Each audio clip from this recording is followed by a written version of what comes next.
Good evening students. 7.2 प्रश्नावली का तीसरा प्रश्न को आप लिख लेंगे। इससे दिया हुआ है इसमें एक त्रिभुज ABC समद्विबाहु त्रिभुज है, जैसा कि चित्र में दिखाया जा रहा है। ABC एक समद्विबाहु त्रिभुज किसे कहते हैं? जिसकी कोई दो भुजा बराबर हो।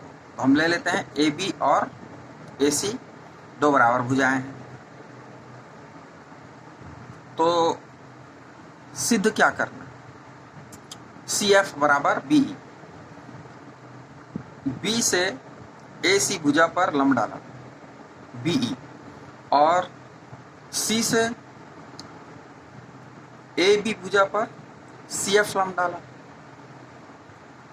तो हमें ये बताना है कि ये BE और CF की लंबाई बराबर है।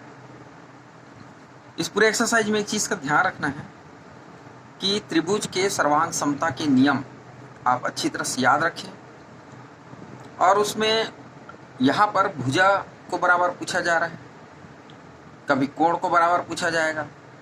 तो दो त्रिभुज लेंगे, दोनों त्रिभुज को सबसे पहले सर्वांग सम बताएंगे, और यदि भुजा को बराबर पूछते हैं तो भुजा को बराबर बता दीजिए, और यदि कोण को बराबर पूछते हैं तो कोण को भी हमें बराबर बता सकते हैं CPCT से। तो सबसे पहले शर्त यह होगी कि आपको दो त्रिभुज लेकर के उसको सर्वांग सम सिद्ध करना है। सर्वांग सम सिद्ध करने के लिए आपको सर्वांग समता के नियम भली भांति बता दिए गए हैं। आप उसे अच्छे से याद करें और समझ लें। तो देखते हैं CF = BE, ये हमें सिद्ध करना है। उत्पत्ति ये सिद्ध कैसे किया जाएगा? त्रिभुज AFC और त्रिभुज ABE में जिस भुजा को बराबर सिद्ध करना रहता है, उस भुजा को लेते हुए त्रिभुज हमें दो त्रिभुज लेना है। तो AFC और ABE में कोण A बराबर कोण A दोनों त्रिभुज में कॉमन है, उभयनिष्ठ है। कोण A बराबर कोण A उभयनिष्ठ।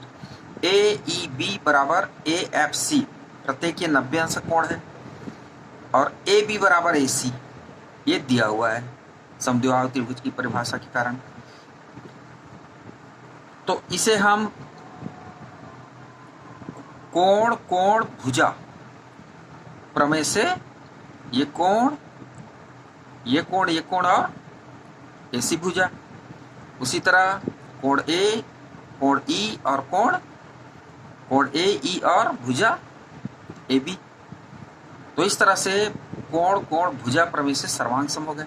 अब जब दो त्रिभुज सर्वांग सम हो गए, उसके सभी भाग, 3 कोण और 3 भुजाएं, संगत भुजाएं और संगत कोण बिल्कुल बराबर होंगे।